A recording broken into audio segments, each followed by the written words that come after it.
వివాహం ఆలస్యం అవుతోందా? సీతా కళ్యాణం జరిగిన వివాహ పంచమి పండుగ నాడు పూజ చేసుకోండి. సీతా కళ్యాణం అంటే మన హిందువులందరికీ విశేషమైన పండుగ. సాధారణంగా ప్రతి ఏడాది చైత్రమాసం శుద్ధ నవమి అంటే శ్రీరాముడి జన్మదినం, శ్రీరామనవమి నాడే మనం సీతారాముల కళ్యాణం కూడా జరుపుకుంటాం కదా. అయితే సీతమ్మ పుట్టింటి వారైన మిథిలానగర ప్రజలు, అలాగే అయోధ్యానగర ప్రజలు సీతా కళ్యాణం జరిగిన ముహూర్త తిథి నాడే ప్రతి సంవత్సరం జరుపుకుంటారు. అది ఎప్పుడు జరిగిందో చిన్న కథగా చెప్పుకుందాం. జనక మహారాజు మిథిలానగరం రాజధానిగా చేసుకొని విదేహ రాజ్యాన్ని పరిపాలించేవాడు. సంతానం కోసం చేసిన యాగంలో సీతమ్మ వారు భూమిలో దొరికిందన్న విషయం మనకు తెలిసిందే. ఆ తర్వాత వారికి ఊర్మిళాదేవి జన్మించింది. సీతమ్మ తల్లిదండ్రులు జనకుడు, సునయనలు సీతకి యుక్త వయసు రాగానే ఆమె వివాహ ప్రయత్నాలు మొదలుపెట్టారు. జనక మహారాజు రక్షణలో ఉన్న పినాకం పేరుగల శివ మహాదేవుని ధనస్సును సంధించి ఎక్కుపెట్టిన వారికి సీతనిచ్చి వివాహం జరుపుతానని చాటింపు వేయించారు.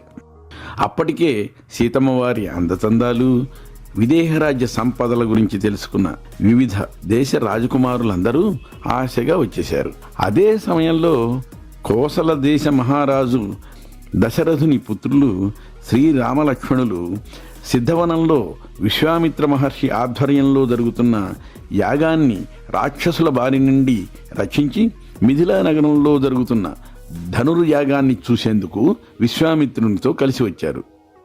సీతా స్వయంవరం రోజున సభాస్థలి క్రిక్కిరిసిపోయింది. తమ అదృష్టాన్ని పరీక్షించుకునేందుకు వచ్చిన రాజకుమారులు, పురప్రముఖులు తమకు కేటాయించిన ఆసనాలలో ఆసీనులయ్యారు. ఆ వేడుక చూడవచ్చిన రాజ్యంలోని చిన్న పెద్ద ప్రజలు దూరంగా నుంచుని ఆసక్తిగా చూస్తున్నారు. గురువుతో కలిసి వచ్చిన రామలక్ష్మణులు కూడా ఓ ప్రక్కగా ఆసీనులయ్యారు. మహారాణి సునయన తన బంధుమిత్ర పరివారంతోనూ, సీతమ్మ తన చెలులతోనూ పై అంతస్తున తెరల వెనుక కూర్చుని ఉద్విగ్నంగా చూస్తున్నారు. జనక మహారాజు తన మంత్రివర్గం, రాజగురువు, ఆస్థాన పరివారంతో సభకు వచ్చి ఆసీనుడయ్యాడు. సభాస్థలిలో ఒక వేదిక మీద శివధనస్సు మెరిసిపోతోంది. మరొక్కసారి వందిమాగదులు జనకుని ప్రకటనని వినిపించారు. ఇక్కడకు విచ్చేసిన రాజకుమారులలో ఎవరు ఈ శివధనుర్భంగం చేస్తారో వారిని జనకసుత జానకి వరిస్తుంది. అప్పటికే శివధనస్సును చూసి రావణాసురుడు, బాణాసురుడు సభ నుంచి వెళ్ళిపోయారు. మహావీరులు, పరాక్రమవంతులు, యోధులు అయిన రాజకుమారులు ఒక్కొక్కరు వచ్చి ప్రయత్నించి శివధనస్సును కనీసం కదిలించలేక భంగపడుతూ సిగ్గుతో తల వంచుకుని వెళ్ళి కూర్చుండిపోతున్నారు. జనక మహారాజు నిస్పృహకు లోనయ్యాడు. చివరికి విచారంతో ఈ సభలో వీరుడనేవాడే లేడా అని ప్రశ్నించాడు. ఆ మాటలకు కోపం తెచ్చుకుని రెచ్చిపోతున్న లక్ష్మణుడిని రాముడు కనుసైగతో వారించి కూర్చోబెట్టాడు. అప్పటి వరకు గమనిస్తూ కూర్చున్న విశ్వామిత్రుడు రాముని వంక చూసి, రామా లెమ్ము, శివధనుర్భంగం గావించి జనక మహారాజు విచారాన్ని తొలగించు అని పలికాడు. శ్రీరాముడు లేచి నుంచున్నాడు. సభలోని వారందరూ అతనికేసి చూశారు. అంతటి చిన్నవాడు, కోమలంగా ఉన్న కుర్రవాడిని వేళాకోళంగా భావించారు. శ్రీరాముడు విశ్వామిత్రుడి ఆశీర్వాదం తీసుకుని నెమ్మదిగా వచ్చి శివధనస్సును తదేక దృష్టితో చూశాడు. సభ మొత్తం ఒకసారి పరికించి సీతమ్మకేసి మందస్మిత వదనంతో చూసి మనసులో గురుదేవులకు నమస్కరించుకున్నాడు. ఆ తర్వాత అతి లాఘవంగా శివధనస్సును లేవనెత్తాడు. అతని చేతిలో ధనస్సు మెరుపులా ప్రకాశించింది. చేతిలోకి తీసుకోవడం, వింటినారి సంధించడం అందరికీ అర్థమయ్యే లోపే విల్లు ఎక్కుపెట్టి దానిని రెండుగా విరిచేశాడు.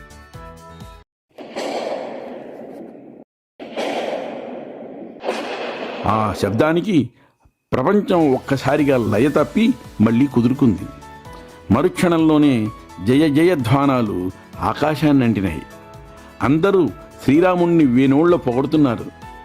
సీతమ్మ హృదయం ఉప్పొంగిపోయింది. పెద్దల సూచన మేరకు వచ్చి రాముని మెడలో వరమాల వేసింది. ఆ జంట కన్నులకింపుగా ఉంది. అందరూ హర్షాతిరేకంతో సంబరాలు చేస్తున్నారు. అంతా ఆనందంలో మునిగిపోతున్న సమయంలో భృగువంశ మునిపుంగవుడైన పరశురాముడు వచ్చాడు. ముక్కలై పడి ఉన్న శివధనుస్సును చూసి కోపంతో రెచ్చిపోయాడు. అది శ్రీరాముని పని అని తెలుసుకుని వీరుడు అయితే విష్ణుచాపాన్ని సంధించమని రెచ్చగొట్టాడు. విష్ణుచాపం శ్రీరాముడి చేతిలోకి రాగానే పరశురాముడి చేతిలో నుంచి విష్ణు తేజం శ్రీరాముడిలోకి ప్రవేశించింది. దాంతో అతన్ని మహావిష్ణు అవతారంగా తెలుసుకుని నమస్కారం చేసి పరశురాముడు తపోవనానికి వెళ్ళిపోయాడు.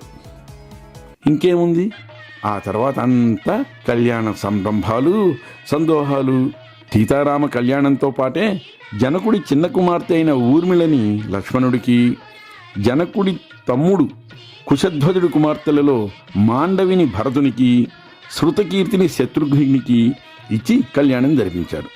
ఇంతకీ ఆ కళ్యాణం ఎప్పుడు జరిగింది అంటే మార్గశిర మాసం శుక్లపక్షం పంచమి రోజున ఉత్తర ఫల్గుణీ నక్షత్రంలో ఈ కళ్యాణం జరిగింది. అందుకే ఈ తిథికి వివాహ పంచమి అని పేరు వచ్చింది. మైథిలీ సంప్రదాయ పంచాంగం ప్రకారం మార్గశిర మాసాన్ని అగ్రహణ్ మాసంగా పిలుస్తారు. ఇది నవంబర్ డిసెంబర్ నెలల్లో వస్తుంది. వివాహ పంచమి వేడుకని ముఖ్యంగా మన దేశంలో బీహార్, జార్ఖండ్ ప్రాంతాలు, నేపాల్లోని మధేష్, కోషి, బాగ్మతి ప్రదేశాల మధ్యలో ఉన్న మిథిలాంచల్, ఇంకా అయోధ్య ప్రాంతాలలో విశేషంగా జరుపుకుంటారు. నేపాల్లోని జనక్పూర్లో అతి వైభవంగా వివాహ పంచమిని జరుపుకుంటారు. సీతమ్మవారు పుట్టి పెరిగిన జానకి మందిర్, అలాగే సీతా కళ్యాణం జరిగిందని భావిస్తున్న వివాహ మండపాన్ని ఎంతో వైభవంగా అలంకరిస్తారు. ఆయా ప్రాంతాలలో ఉన్న రామాలయాల్లో 7 రోజుల పాటు పూజలు, సంబరాలు ఘనంగా జరుపుకుంటారు. వివాహ పంచమి రోజున స్త్రీలు తమ ఇళ్లలో సీతారాముల పటాలను ఉంచి ప్రత్యేకంగా పూజలు చేసి నైవేద్యాన్ని అందరికీ పంచుతారు. ఆ విధంగా పూజలు చేయటం వల్ల వివాహం ఆలస్యం అవుతున్న వారికి వివాహం, ముత్తైదువులకి దీర్ఘ సౌభాగ్యం లభిస్తుందని భక్తులు నమ్ముతారు. మరి మనం కూడా సీతారాములను పూజించి తరించుదామా? జై శ్రీరామ్.